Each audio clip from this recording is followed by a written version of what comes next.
Je tiens d'abord à remercier le chef de l'État de l'initiative de la convocation de ces assises des États généraux de la... Je remercie aussi le ministre d'État et garde de Sceaux de l'invitation qui nous a été adressée de venir exposer le droit à la santé et sur le droit à un environnement sain comme une contribution dans le cadre des réformes en cours sur la justice dans notre pays. J'ai entendu de très beaux mots ici, j'ai entendu le mot droit, j'ai entendu le mot justice, bien sûr, mais je pense qu'il n'y a pas de droit sans santé. Il n'y a pas de justice sans santé. Aussi bien pour le justiciable que pour celui qui fait la justice et qui doit rendre la justice.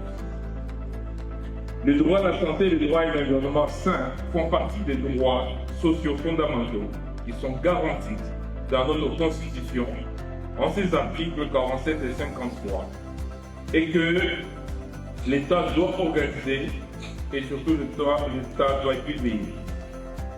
Dans le cadre de mon propos, je m'appesantirai davantage au droit à la santé. Sous l'impulsion et le leadership du secteur de l'État et magistrat suprême, des efforts ont été entrepris pour assurer notre indépendance sanitaire. Des textes novateurs et des réformes courageuses ont été entrepris pour assurer notre indépendance sanitaire et bâtir un système national de santé qui a été longtemps laissé à l'abandon. C'est un système qui s'appuie sur la solidarité financière de l'ensemble de notre population et de la participation de l'État. Bien entendu que si nous regardons la situation aujourd'hui, notre peuple, quand il est malade, il porte seul le poids de la santé. Tout cela parce que la solidarité n'est pas organisée. À cet effet, dans le cadre de la politique de mise en œuvre de ce principe sur lequel s'articule notre système de santé national, nous pouvons relever la mise en place du régime de la couverture santé universelle.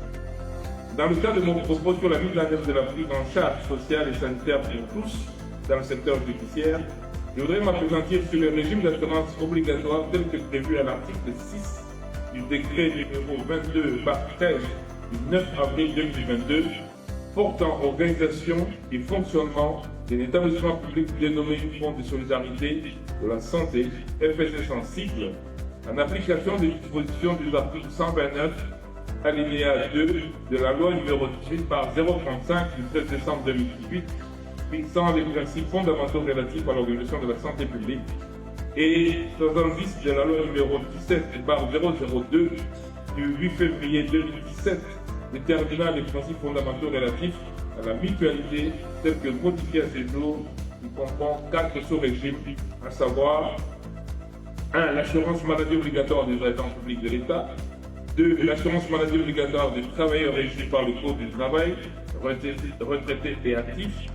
3. L'assurance maladie obligatoire scolaire et étudiantine.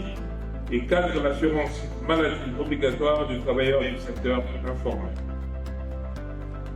Je voudrais dire à l'assistance que les besoins en santé sont énormes.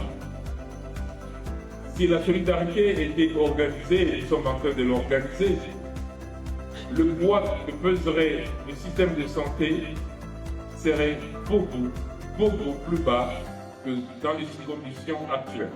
Je voudrais ainsi dire que la solidarité ne devrait pas être une option, ça doit être une obligation. Il est établi qu'il y a une corrélation immédiate entre l'état de santé de la population et le développement économique. Il est donc aussi établi qu'il y a une corrélation entre l'état de santé de la population, le développement économique et la justice d'un pays. Pour vous donner un ordre d'idée, l'OMS, l'Organisation mondiale de la santé, recommande que les pays dépensent à peu près $84 par an par personne pour arriver à la couverture santé universelle. Notre pays tourne autour de $22 par an.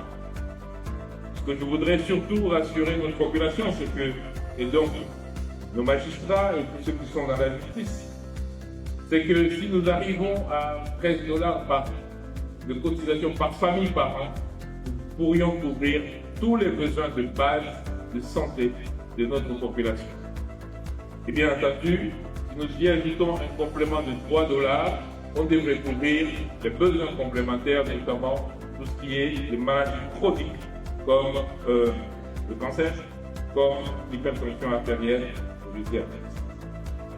Je vais donc terminer mon propos en disant oui à la justice non malade, mais il faut la soigner aussi en passant par les vrais soins de santé, parce que les soins de santé ne devraient pas être un privilège, ça doit être un droit. Et chaque fois que le président de la République parle de droit, de l'état de droit, je crois que le premier droit, c'est le droit à la santé, parce que sans lui, tous les autres droits ne sont pas possibles. Excellence, Monsieur le ministre d'État, le ministre de la Justice et garde des Sceaux, Excellences, Mesdames et Messieurs, distingués invités, je voudrais vous rassurer que pendant ces assises, j'ai été très impressionné de voir comment est-ce que le besoin en justice, le besoin pour la justice est un élément fondateur, fondamental de notre pays.